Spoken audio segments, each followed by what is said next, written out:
morning, everyone. Welcome this morning. We are letting everybody in. I'm muting everyone. As you come in, please mute yourselves.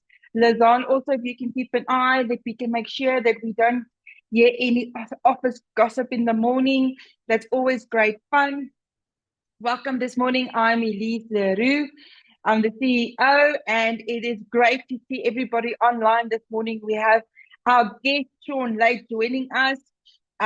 You're seeing Armand there in the corner as well, that is on the line this morning. He's going to help us with some of the questions, and it's always great to be here. We always believe that sharing some of our knowledge is so valuable. And what I've often seen is that we sort of skim through a schedule, or we make changes, or we do things that we don't always keep in mind. So what I'm going to do is, while everybody's still joining us, please in the chat, tell us good morning, tell us where you are from. We have exciting prizes that we will be sharing today. I somehow get excited. Sean has been very generous with us this morning. I think I'm going to quickly jump to that screen before we start talking. We have a in-person, if you guys don't know, Sean Lake from Rental Sphere is from Cape Town, and he's coming to Joburg in May. That's not just exciting. And May month is also Expella's birthday. So we've got 6 tickets to give away. Sean's birthday. I know, I love it. It's always the same. Well, it's the same time of the year, and I can take him out for lunch. So they're going to have an event in Sandton at Outcomp Incorporated. They've got a venue available for us. The same event is going to take place in Victoria, JJR Incorporated. And people in the Westland, because I know those places feel very far away, Coffee came on board and they offered their venue. So on the Friday, we are having the event at Coffee in the West Rand. So tickets is going to be $4.99. We're talking about the CPA, tenant breaches, and other strategies. It's going to be a morning session. It's going to be from 9 until 1. Hey, Sean? Morning, Sean. Welcome. Did we say good morning? Did we say 9 or 10? Something. Okay, so let's prepare. We Joburg burgers. We like to get everything ready from 9. Yes, I think you might have said 9. Sorry. I love it. I always go to Cape Town, and then I want to start at 9, and everybody seems to be Please chill. So, you see why I'm not worried about the time is because either an Uber or you will make sure I get there on time. So you're the tour manager. So what I really want to do is we need to pick the people, and it doesn't help if you are staying in Cape Town and you want 2 tickets to a Sandton event, except if you are flying up. Also, if you're in Sandton, ideally, or close to Sandton, go to the Sandton event. If you're in the middle of Sandton and everywhere, pick a venue that is available. So we're having for Pretoria. So the Pretoria people, it's going to really be a good event. Sandton, Randburg, those areas in West Rand.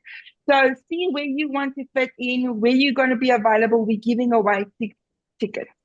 So I'm going to ask Armand and Lazan to keep their eyes out. So please tell us where you're from, that we can make sure that you don't miss out on this exciting event. Then also part of the adverts before we start is our event, our webinar for next month. The date has changed. It takes place on the 14th of May. We are having Hardart Incorporated that's going to join me that morning, and we're going to talk about letter of demand and rental collections a bit. So that's also going to be a very exciting morning. And while I say changing the date, I do apologize. I know the mailer went out and it accidentally said on the 19th. But luckily, you guys are sharp, right? Because if you deal with rentals, you need an eye for detail. So thank you for everybody that brought it to my attention. And thank you for everybody for being here. Now, I'm so excited to have Sean Lake here. The people who don't know Sean Lake, he's an expert. He's a property guru, I almost want to say. He really has the insights, and he helps people to, especially rental agents, to build their business and make life easier. I've seen too often that I think rental agents keep they don't know, they don't get all of that attention, or they don't always have that backup because most of your attorneys want to help the salespeople with the conveyancing. And that's where Sean Light, with his years of experience, really come in. Sean, formally, thank you for joining me this morning and thank you for being my guest. You're welcome. I'm trying a virtual visit to Gauteng to see if it's safe enough for me to come in person next month. So this is like the test drive.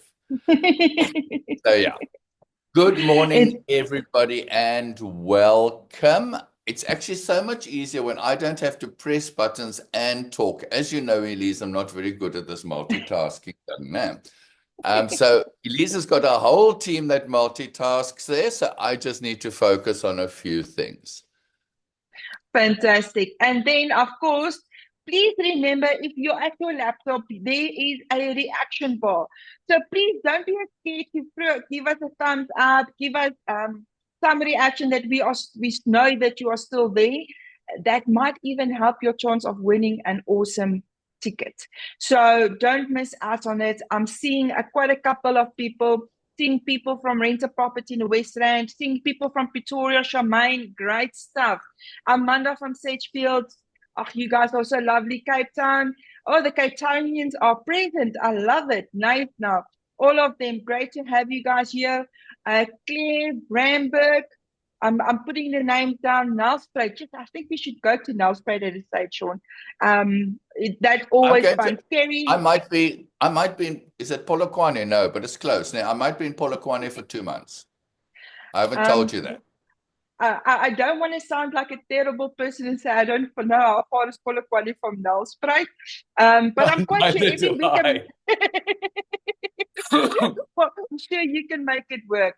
Sean, before we jump into it, tell us a bit about Rental Sphere, what you are offering for all of the rental agents.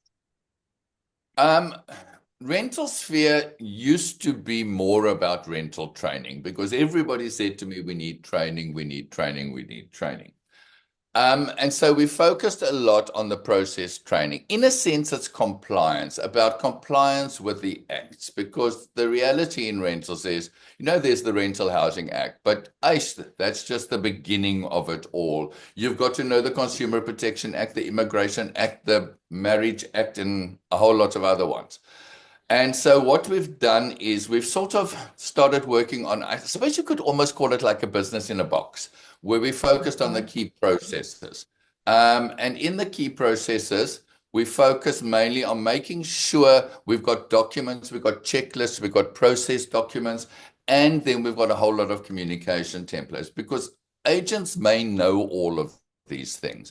But when you are sitting dealing with a problem, or you are processing a renewal, for example, or you're processing an exit, now early termination is a groot ene, and you're getting disturbed all the time, it's very, very, very difficult to try and keep everything in your mind. So we've pre-written templates for people. I think we've got over 100 email templates, etc., which are in various packages.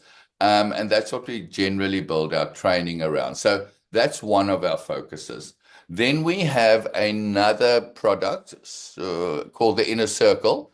Are you possibly able to go to our website and just go and click on Inner Circle? Because we used to have what we called the Rental Training Club. Okay. But that just sounded, but that was sort of our focus. But then we realized there's more than what we're offering. There's tools. For example, we've got the Inner Circle, where twice a month we meet with our members, and those are like detailed, more. You've been co-hosting with me on some of those. So there we look at generally questions that have come up often in the month, those tricky things. And it's real life situations that we then pull apart with experts. Yourself, for example, Ismail Mohammed from MML Inc. down in Cape Town, Bruno Samel from BSA Law up in Joburg, and then we get experts in on FICA and things like that. But those are totally members only behind the scenes. So it's twice a month for 1 hour. And that's really our package there. And then those members get all of our documentation packs, etc., for free. and we're working on a few other tools for them for free as well. So we are busy Okay. expanding on that. So it's for people who want to be the best. That's really what it's about. And that's what our marketing says too. For those residential rental professionals that want to be at the top of the game. And that's what that's all about. You know, when something changes, for example, High Court decisions here in Cape Town that have an effect on certain things, Ishmael lets us know, and then we gather and we discuss these things. Sean, I have to say, and I have to honor, I think, not just working with you, but we've become quite good friends as well. And every time I attend one of your trainings, I learn something new. And the things that I love about it is because it's so practical. So, as you guys know, I come from a legal background. And what I realized, we attorneys have a tendency sometimes to make things very difficult and to make it in a way that people understand business sense. That's one of the things that's very, very important to me, even from a seller side, when we communicate with our clients, Sean, is I always say to people, speak that everybody understands. We don't need to sound clever. We just all need to know what's going on and we have to do it correctly. Uh, you know, it is. The reality is, what I say is that when it ends up in a legal tussle, there's only one person that wins out of all the parties involved, and that's the attorneys. And that's my opinion. And I say it in front of attorneys, even a Rottweiler once, that almost bit me. But anyhow, no, I mean, that's it. There are many, many ways that we can try and avoid those situations. The other thing is, you know, when people think about rentals, Elise, what do they say? Oh no, it's just complaints, complaints, complaints. The point is, complaints are often because when we say something, we come from a frame of reference. We know a whole lot Yeah, of stuff in here which we are not explaining. And yeah, that's why we focus so much on that communication documentation in, for example, a renewal process or in an early termination. Early termination, most importantly. A tenant says, I'm going to terminate early when you know they read it on Google. But Google didn't tell them early termination penalties and all that goodness that goes with it. So as soon as they give that, we have a letter that goes out and explains the whole process to them. yeah, So that's what's important, is to try and help people avoid those issues, which means if you're not dealing with disputes, you can manage more rental properties. You can grow yeah. your book, you can earn more. And that's really what it's all about. Absolutely. Now, Sean, one of the things that you just said is, and it makes so sense, is we talked about many lease agreements have a schedule in the front. Yes. And I think that's where the point of reference is going to come in and where it's quite important is that it is important that people understand why that you're not just important to complete the schedule, but how does it link up? And you often see things that's an obstacle that people aren't always understanding how the two of them link up. Yes. You know, it's almost like and I was as guilty. To be honest, some of the things I'm going to share today, I only found out recently. Because it's in the small print. Because I was also given a lease agreement. I was said, oh, you know, it's most easy. You write there the landlord's name there. You write that more says that. It says the registration ID number. You just fill most the form in. But what people don't understand is everything that we fill into that form is somehow linked to a whole lot of terms in the lease.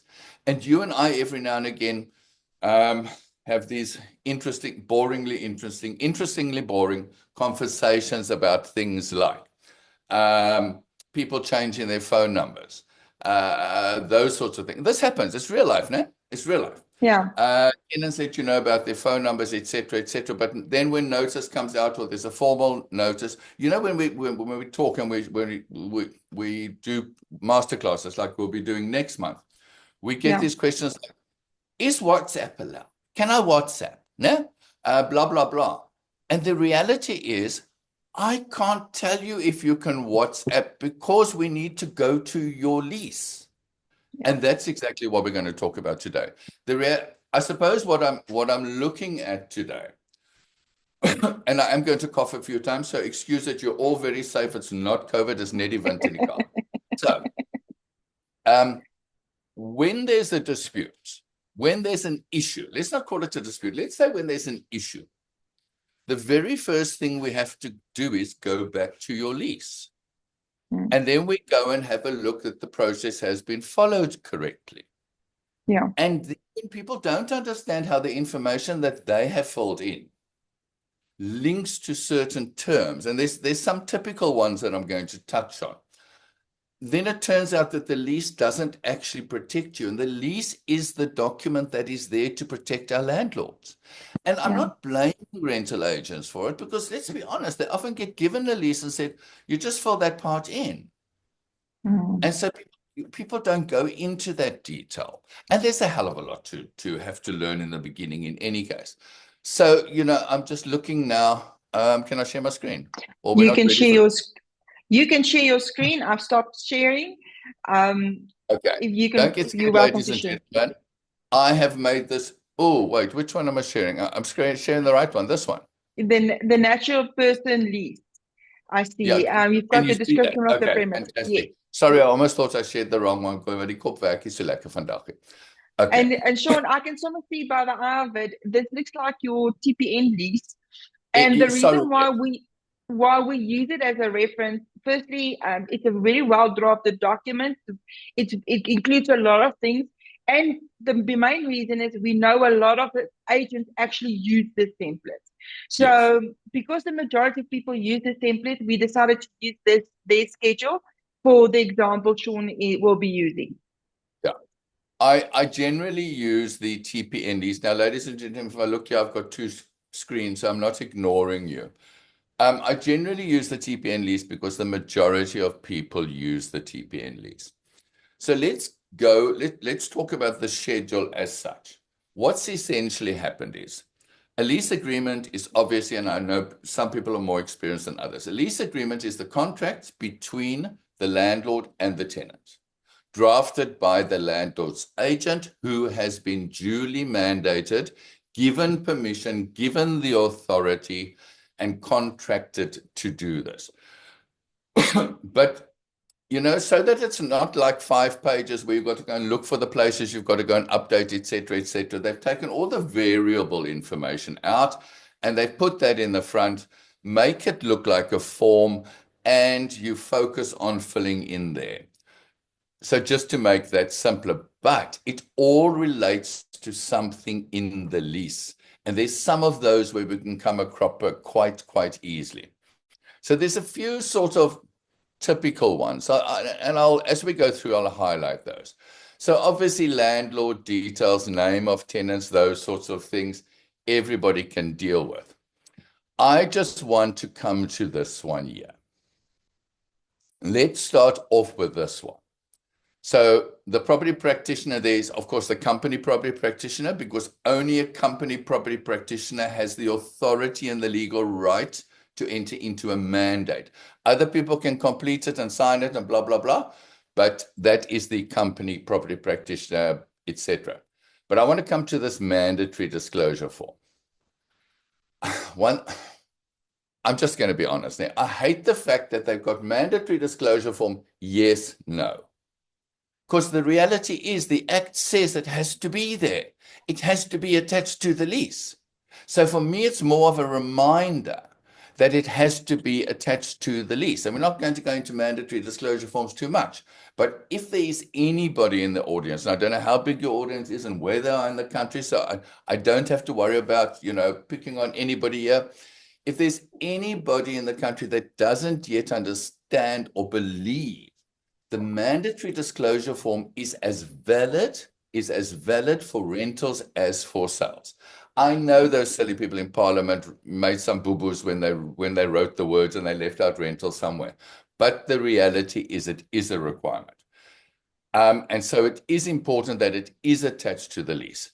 If the landlord won't give it, no, not if the landlord won't give it to you. If the landlord won't fill it in for you and sign it, you're not allowed to take the mandate. That is what the Act says. If you do that without getting it, then you are accepting responsibility for anything essentially that should have been pointed out in the house. So it's important here.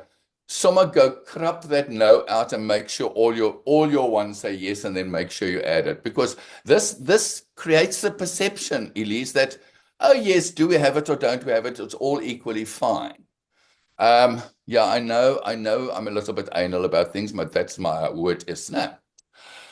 I'm not going to go through every step. So some of the variables, of course, property practitioner, who's the landlord, what's the names of the tenants, and what are their ID numbers. We need to identify people properly. So that's the easy part. Now let's come to the premises. So with the premises, of course, we know the address, we can identify the premises. That part's all fine. This is a part. I'm sorry, my highlighting thing does not work so lekker. Let me just work here. This, the 1.5, is a part where there are often a lot of dramas, and especially in sectional title properties. People are allocated a car park. The owner owns as an accessory unit or whatever the gobbledygooky sales stuff is now, whatever it is. Where I live, for example, car park number 27 and garage number 10 is for my exclusive use. Now, what often happens is people will say parking bays, yes, and when it says parking bay numbers, they'll say 2 or 1. Please don't do that, ladies and gentlemen. Please, because then all the tenant knows, you might have pointed it to them, but remember, people just, they have zero memory. So the reality is that they know they've got 1, but here it should say car park number 12 or car park number 27. Now, why is this important? Why is this important? Storerooms, exactly the same. No? It should say that as well when it comes to, if there is a storeroom and there's a number on the door or whatever it is, please specify. Because what now happens is, remember with a lease, the body corporate rules have to be attached. And the body corporate rules form part of the lease. They form part of the lease. Now you start getting complaints, because if there is one thing that people will kill over in a complex, I promise I live in one. I'm in a WhatsApp group for one. They will kill over car parks. They will kill over car parks because, people just park most where they want. Now you get a complaint from the body corporate, the neighbors, the whatever. And they say, but your tenant's parking in the wrong car park. And your tenant persists to do this despite you talking to them about this. I had a complex here in Fish Hoek now, where a tannie used to write a daily message to the body corporate to tell them where the tenant was parking, the wrong car park. Yeah? The problem is you cannot even place them in breach. You cannot give them a formal breach notice if they don't take you seriously. You can't get serious with them if you haven't specified that. Because you've just said you've got 1 somewhere. So Sean, isn't it going to, sorry, I want to interrupt you, and just to be safe, is it not going to be safer to say the amount of parking? Say, for example, you've got 2 parking bays, number so and so, because yes, I'm just worried if you say a parking bay number 3, you mean that's the parking bay, the number, and then they come back and say, see, I've got 3 parking bays. No, I agree with you. That's absolutely fine. I would actually just define it a bit more, saying you've got 2 bays, number this and this. That's what I would do.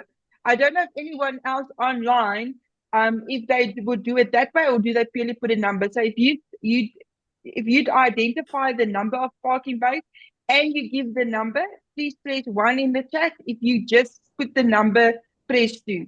But now, as you are aware, and don't worry, I can't see your chat. I can't see your chat, so don't worry.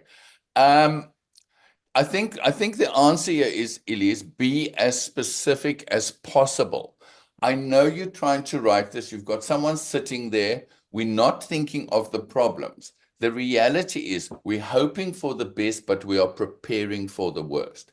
And I know we're just talking about car parks. We're going to get into a lot more interesting things as we go along. But car parks, honestly, people will kill. They will kill for a car park. So storerooms, I don't know if there's many of those around. Then, of course, the smoking and the pets allowed. Once again, that's, I think, reasonably easy. That's two things that are called fair discrimination. I did find out the other day, by the way, just in case anybody has ever come across this matter. Oh, I must stop doing that. It's not working. Just in case anybody's come across this matter, if it says smoking no, that does not include vapes. Vapes have not yet been, Really? because vapes are not in the alcohol legislation. Okay. This was a consult that I had with Ishmael. Somebody wanted to say that it said smoking allowed no, and the person was vaping in the unit. I don't know how you can tell if somebody was vaping. Maybe the chassa were coming out somewhere. Must have been vaping a lot, né? And they said they wanted to take action and do an LOD. I don't know what they wanted to do, but because of the vaping. So I said, okie dokie, that's another bonus of being in the inner circle, because you can get to call me for these questions. And if I don't know, above my pay grade, I contact the Ishmaels of this world. And Ishmael said, is it called the Tobacco Control Act? Yes, yes. Vapes are not, electronic devices are not yet included in the Tobacco Control Act. They're busy with it, but it's not ready yet. So I'm not saying that you can't contract out of vaping. All I'm saying is the smoking. Oh, no. All I'm saying is smoking. If you just say smoking no, it doesn't mean you've banned vaping. I So don't know you if you would actually ban vaping. suggest that You need when to do a you, I mean, special. Sean, if you go up, sorry, just back to where it says no smoking. I mean, at our office, we've got a no smoking in the office. And I told my team that includes vaping. Because, I mean, as a non smoker, having smoke, whether it's a real smoke or vape smoke, and a vape, it feels to me has got more smoke than a cigarette. We prefer that not being in there. I mean, one can clearly just in brackets next to it just stipulate no vaping as well. If it's a no. I think that would be that would help. Well, And you it will see, just you're the pay clarify. grade above me. So if you say that'll help, that's perfectly fine. Yeah. I can't remember at this stage if one goes down to the actual lease agreement that discuss smoking, whether they define Hubley, because I see the question comes in now, does Hubley also fall within smoking or not smoking? And I think that's where one actually have to go, where they define in the lease agreement where they discuss smoking. Now we've got Sean So let me quickly. try saying, April, my search function, you think it's so clever for me to have an, what's it, Apple ding? A This Mac. Apple. So No, my Sean data recently doesn't want to converted search. to a Mac. Yeah, I Um, converted a Mac. Well, clearly I haven't converted properly. so Let's if you let's let's come back on that matter. okay, Okay. Um, at this point, I just want to highlight that if you say no smoking, that does not mean that you can take action against vaping. okay.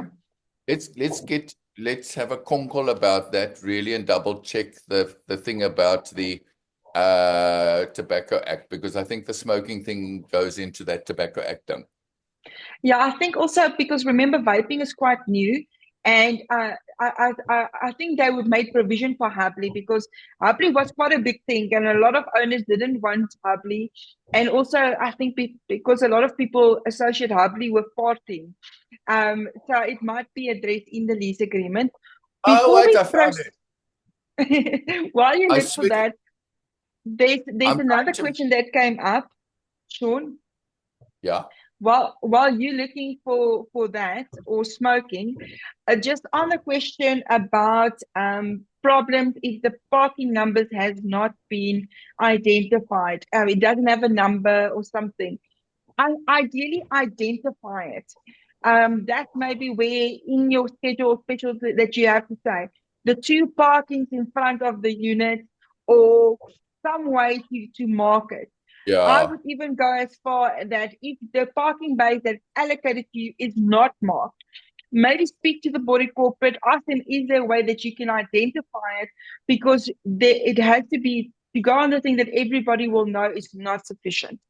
Um, But so that's yeah, normally, okay, I'll speak under correction. Normally, when it's an allocated, dedicated, there is some form of identification when it's like that. But there are still complexes which have like a first come, first serve basis. And in that case, obviously, you can just say one car park, that sort of thing. But I think most complexes these days, but the old ones, they might not have specified it. They might have just said that the owner gets a use of one of the car parks. But yeah. because in the old days things were a little bit different. I don't know because I'm not that old, no? And there's none of us here will remember, but we know there was a time before us. So the I smoking, guess sure. we can get back on the smoking thing. I can't find any. I, I can't find it going. Oh, wait, it is doing it now. you know what, Sean? Let's move on because we are time sensitive, and I don't want us to lose Yes. out some of the other valuable points that you want to Okay. share with us. So, where was I now? There we are. Now, there's another thing in this lease, and it's a great thing, okay? Because one of the problems that used to happen so often is that a tenant signs a lease agreement. They've agreed to pay the deposit. The agent hasn't been to one of my trainings or doesn't agree with me. That's absolutely fine. That happens too. In my onboarding training, we invoice the applicant, they pay the deposit, and only after that do we prepare the lease agreement. It's a condition of the approval. Okay, it's the safest way that I learned to work. Now, not everybody works like that. TPN has made provision for this, but people must understand the implications of this yes and no. Because these things come in, but we don't get updated training. And I'm not blaming Selna or anybody here. Under the deposit, it says here, deposit must be paid before lease agreement is valid, yes or no. In other words, what it's saying is that is the payment of the deposit a condition of this becoming valid? That's really what it's asking here. Once again, I am going to suggest to you that you take a company decision here, a company policy decision, and you pre-populate whatever your company policy decision is. I know of somebody that got into trouble. And when I say got into trouble, they marked the wrong thing, okay, inadvertently. If the company is going to have a policy that, yes, the deposit has to be paid for this lease agreement to become valid, then please just someone make them all like that and set out a template like that, because we all make human errors. So must the deposit be paid? So in other words, what this sort of implies, it says, if you pay the deposit, the lease agreement will be valid. If you don't pay the deposit, this lease agreement never actually it's never born, it's never given birth to. But this is important because this means that the agent can then move on to the next applicant. But the question is, when's the deadline? Because if something's got to be paid, it's got to be before sometime now. Before sometime. And I must be honest with you, I could not get my head around this either, because it seemed like, it's got to be paid sometime forever. No, I actually WhatsApped Selna on this one. I couldn't find it. So I am going to tell you 13.2, ladies and gentlemen. Someone write it in there. And I only remember that because it took me so forever to find. 13.2. The deposit is the amount set out in item 1.10. You see how this refers back to the schedule. So these numbers go back to the schedule. Then it says 13.2, the tenant will pay the deposit on the signature date. When the lease terminates, blah, blah, blah, blah, blah. Okay? It goes on. So if we go back sorry that I'm running backwards and forwards. I don't have two versions here. So if we go to that thing about the deposit, the deposit must be paid before the lease agreement is valid. I just want to see if it explains it. I'm just going to pull this page over here quickly. Oh, it won't because I've got a full page here. As this Mac thing is, yo. So, Sean, So while now, you if we go here, it okay, says here, this item in the schedule creates a suspensive condition. And that is the provision that the contract has to be met or fulfilled with a particular for the contract to be valid. Should it not be met, the agreement will automatically be unenforceable. Okay? Etc., etc. But you must remember that if it says it must be paid, the deadline for payment in terms of the lease is on the signature date. and your definition stipulates what is meant by signature. Well, as far as I'm concerned, yeah, I'm assuming that's the day the person signs it. So it says the tenant will pay the deposit on the signature date. So the point is, if it's not paid on the signature date, so let's say you come and rent from me, you're the client, I'm the rental agent, I prepare this, we've got it pre-set in that the deposit must be paid for it to be valid. I haven't read all of this stuff. I just wrote it, it's got to be paid to be valid. And you don't pay it today. And another tenant comes along tomorrow. In theory, I can deal with the next applicant tomorrow because this hasn't, you've surpassed your condition date. Does it make sense? So sure, that makes sense. Can I quickly ask you just to go up to the signature definition? Liz, you want to go to definitions noch, Hannah? Yeah. But you think it has a signature date definition? Wait. Yeah. Good. Wait. Yeah, I'm looking for it. It's by S. The date of signature of this agreement by the last party signing. Sorry. Okay, but now this is very important, Sean, because this doesn't mean the day that just the tenant signs. So most lease agreements get signed by the tenant first, and then the landlord has to sign it. So please don't jump the gun and then the tenant signed today, he hasn't paid it, then the next day you just move on. Because if your tenant, technically, if your landlord never signed, then the signature date didn't come into effect, and therefore the due date for the deposit never came into place. You see, that's very tricky, ne? Okay, so that's one of the things. So maybe let's try and put this in simple English. I'm not very good with that either. No? That if it says the deposit is required for the lease to become valid, the lease will be valid once the deposit will be due on the date when both signatures are on that document. Yeah. So Sean, also just on this, and I think it's a very valuable point, and I'm just to make the most of our time before we get to the questions. So I know the intention of the clause was that it often happened that parties actually sign agreements and then people just don't pay. And then they were stuck. And now do you hand over the keys? Do you perform they have to take occupation? And the purpose of the clause was really just to protect and say, listen, if people find everything and they're not performing, instead of placing them on terms, giving them 20 business days to remedy the breach, it barely falls away. So I think that's a very good protection. But there's something that one of the people online said here, Alreta, if I'm saying your name correctly, I wonder where you are from. Please drop where you're from. Alreta said so very, very important. Agents, I'm seeing this happen often, and this is a really a core problem that fellows are experiencing. Do not hand over the keys until the deposit is paid and the lease has come into place.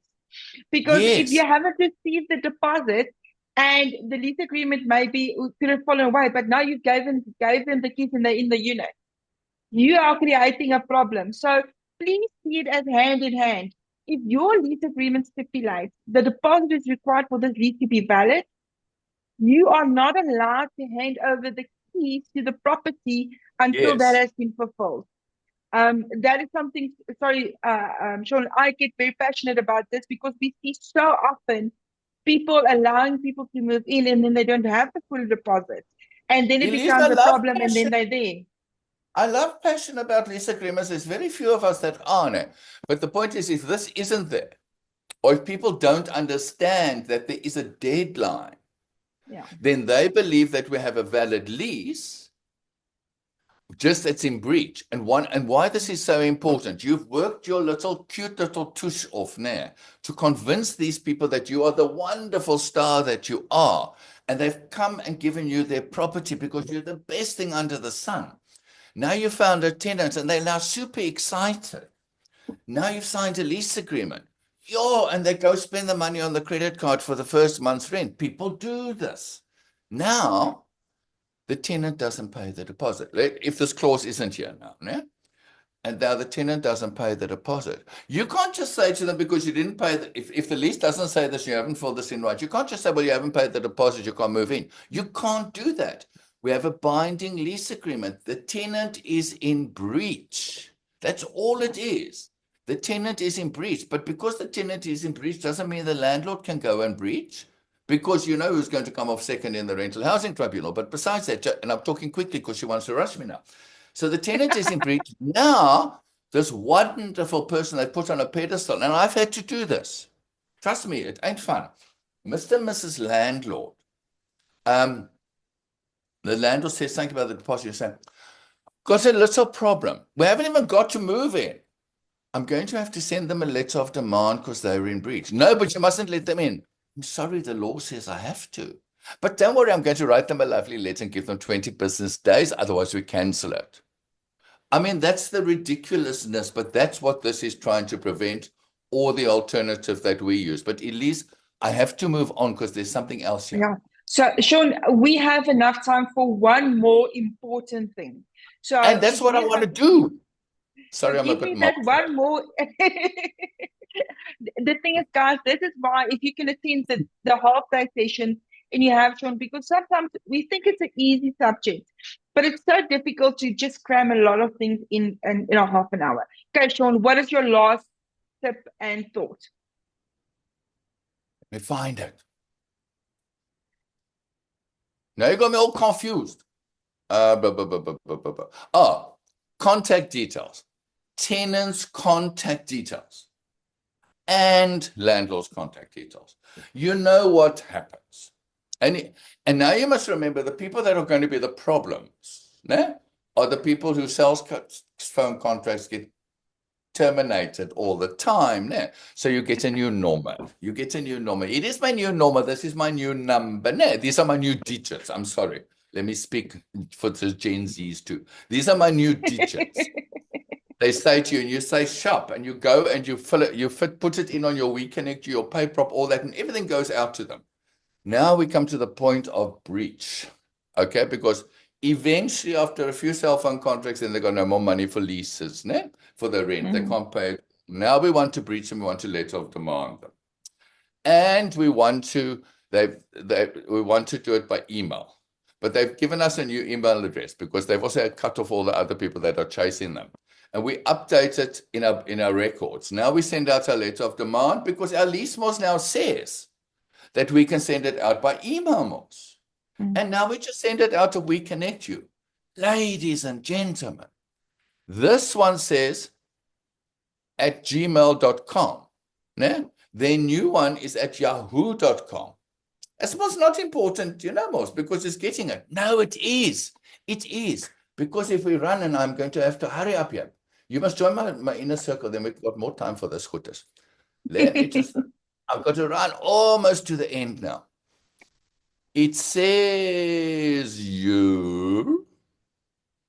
it's all the bad stuff. They put only the bad stuff at the end when the tenants are tired of reading. I know.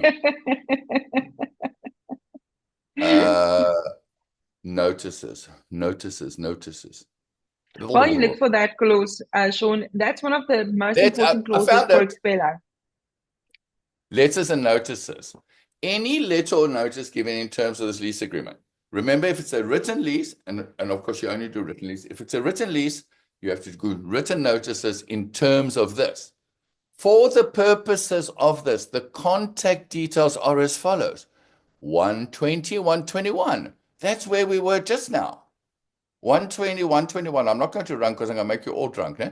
120, 121, where we fill that in. It says, no, don't do this hand delivery. If posted, no, post doesn't work. If transmitted by email, it is deemed to be received, blah, blah. But only, ladies and gentlemen, if it's sent to that email address that is written in 1.21. 1.21. And here it goes on to say, delivered to the addresses set out in 120 and 121. So if Piet was with you, and Piet, when he joined you, was at Piet at okbazaars.co.za, né? But Piet not at okbazaars.co.za now. And so now you're writing to him at piet@gmail.com. And now you say, yes, but I sent that out there. No. Now you've given the letter of demand, you've waited 20 business days, you've given him a letter of cancellation. We're now almost in the next month, né?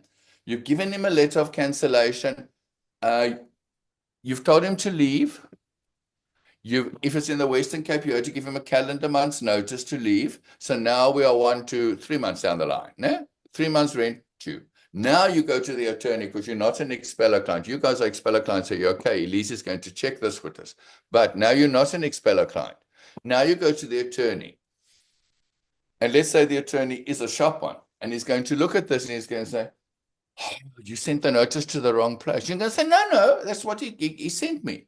No, ladies and gentlemen, it's in terms of the lease. So please, please, please make sure that any changes are done in writing. And the safest way, and I'm going to hand over to Elise here because she's the lawyer. The safest way is to do an addendum to the lease. When something formally changes, both parties need to agree. The lease in it somewhere, we're not going to look for that now because we don't have the time. In the lease, it says this is the entirety of the agreement. Changes to this agreement need to be made in writing and signed by both parties. Now, remember, you are the agent to this landlord. You are not a party to this agreement. You are not a party to this agreement. So you can't agree that the thing has changed. You can't do it. So we've got to do an addendum to it. That's why we get paid, because we've got never like this. Absolutely. So just for everybody thinking, oh my goodness, this is a lot more admin. So I always say, if it change, they have to send a formal notice. So the good news is, if they do it in writing and they give you a formal notice saying, please take note from now on, I changed my email address from this to this, and you receive it to the nominated appointed email address, that should be sufficient. Because it's only an update of a contact detail. It's not a change up to the core of the agreement. Because what we see happens in practice is people purely start to use the new lease email address. They don't do a formal update. So to be safe, what we do at Expeller, we email to the one in the agreement. We email to the one that the people are using. And I don't know any lease email address was ever used. That is covering your basis. That's from our side. Can I say one thing further? But then it needs to be saved in the property file. Yes. It has to be attached. Please remember, I come from working in the industry because it has to be saved in the property file. Make a PDF of it and pull it up to whatever software you're using because now you get CC'd on this when the letter of demand goes out. What do you ask, Elise? You say to them, send me a copy of the lease because you almost now checking the letter of demand has been done properly. The lease says something different to what you see on the letter of demand. Now you say there's a problem. They say, no, but it was updated. But now, if you end up in court, then the judge, that honor, or Edel Achbar, or all those people, they must want to see it on paper, Mos. Yeah. They don't want to know, yes, man, they did it, but our son's computer crashed. It crashed. No, we need to keep it somewhere, and that's the important part. And that's why I'm always scared of WhatsApps as well. Because yes, it can be, but take a kiki and make sure it goes somewhere where it's safe. So that is Sean, that is very, very valuable. And I have to say, we don't always realize that, like just on a few things that we touched on this morning. It's amazing to know how big impact it can have. So I scanned it at some of the questions. We are not going to deal with debit orders and payments, those type of things. That is not part of the session this morning. However, I mean, that's also something that you have to talk about, how you process it and what system you want to use. So I'm not going to answer any of the debit order questions. However, remember, Sean, your inner circle group is available. If you need that more Join my inner guidance. circle. You can pop me a WhatsApp anytime, debit orders, whatever you want to do it. So for those ones, and just to share, because I know Sean very well, he prefers WhatsApp. So you'll see on the screen the WhatsApp number is 0713061202. Sean, that's your number, hey? Yeah, well. Okay. So on those, you can please WhatsApp. Oh, sorry, I'm trying to stop share. That's his WhatsApp number. So if you want details how to join his club or any of this, please WhatsApp that number. Can I just interrupt? If you're not an inner circle member, you're going to get an auto response. Unfortunately, we simply cannot assist people who are not members anymore. It's just become much. I think that is very valuable. Yeah, unfortunately, and it's not me being nasty. It's just because I'm only one person. I only got so much days, same as everybody else. We only assist our members. So if you're not a member, unfortunately, I won't be able to get back to you. You can just then to clarify, book, Sean. you can book a paid for session, but that costs like 500 Rand for 15 minutes. So inner circle is much cheaper.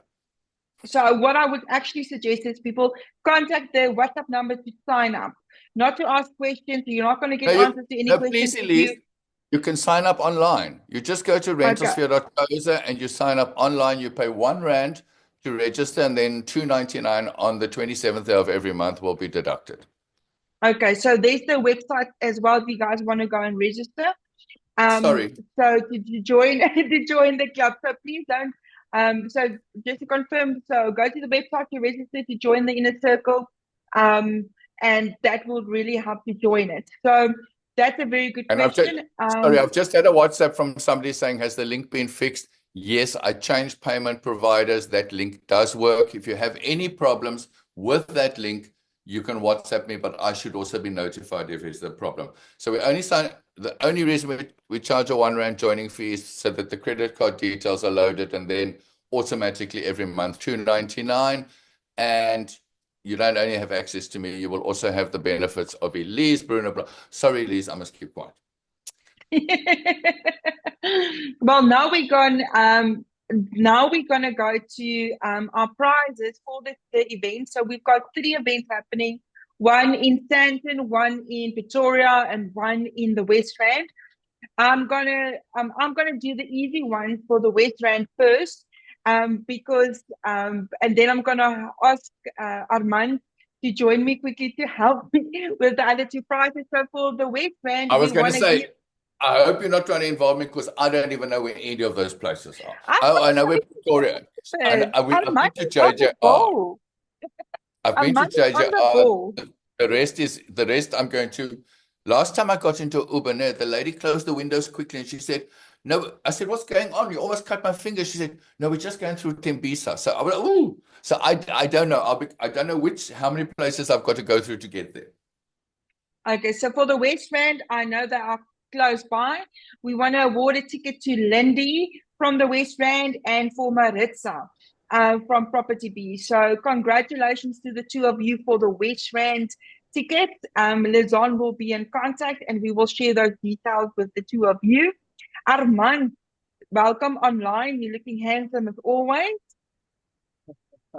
Thank you, Lease. So I think for the Pretoria event, I've got 2 names here, Danica Spies and Charmaine. Fantastic. Congratulations. We have to do an applause. We will be in contact. And then the last one is the Sandton venue.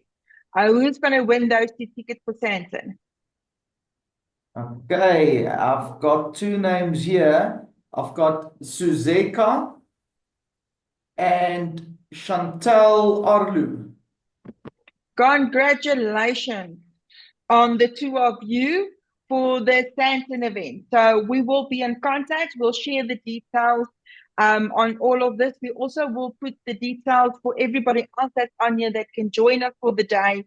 It would really be great if you guys can join us. Yeah, I always the love to booking even page, sorry, the booking page should be available tomorrow. So what we will do is when we send out the mailer with the link, I see Anushka is amazing as always. That's our marketing lady. She will give us, just to check, she will send out a mailer with a link that you can go watch this recording on our YouTube channel. We will then also share the link that you guys can register for those events. Guys, there is limited spaces. There's only 30 spaces per venue. So please don't wait until the last minute. We are Expello clients. We are also going to share. I'm bending Sean's arm, and we will definitely give you guys a discounted You can price. see it's broken. It's hanging. Sean's arm is broken. You'll get a discounted rate, and we will share that in the mail for all our Expello clients. So that's And our inner circle members will be joining us for free. So They will that's get also free. a good idea. So if you join the inner circle venue members, so join as an inner circle member, and then you can go do your booking and you can join for free. That sounds like amazing. That's a good idea. And you get all those maybe I could extras. Just explain. We only had confirmation from the last venue this morning, which is why things aren't finalized yet. And then just to say something else, Sean, I got a couple of people saying, oh, can you please share this template? People, the template pack, you have to actually buy it. So it's not templates that we just hand out. So please be in contact with Sean, and we can Are you do all talking of this. about the blueprints? Yeah, and they refer to your letter. Unfortunately, for non-members, they're 999 Rand each. If you're a member, then you get access to the training and the template. Fantastic. And then just a random, Kim, we be in contact with you. I'm actually in Durban again on the 7th of May. So if we need to connect and I need to come past your offices, please let us reach out that we can schedule that in. And then in the diary, please remember on the 14th of May, our webinar with Hardar Incorporated. It's going to be over. I'm loving the places. I love the fact that you guys want to see us and meet us in person. We will definitely share when Armand or myself is in a area, and that we would love to come and meet your agencies. In the interim, guys, if we drive, I mean, Armand loves his car. He's in his car a lot, so he's not scared of driving. So even if it's a 2-hour radius now, Armand is just smiling, in close to us, and you want us to come and meet your team and do a training with your team, please reach out. Armand, can I ask you to just drop your cell phone number quickly in? Oh, no. I actually, there is the QR code. You can scan the QR code. We will be in contact. Otherwise, we're going to drop Armand's, thank you, name, Rockstar Armand. Send a WhatsApp, he will arrange a training, and we can come and meet you guys. We want to educate. We want you guys to be on par. I want to say thank you to each and everyone's time this morning. Sean, thank you very much. I've put you under pressure this morning. The information was amazing. Thank you for sharing your knowledge, and we can't wait to see you in person in May. Thank you. Bye-bye, everyone. Keep well. Okie dokie. Bye.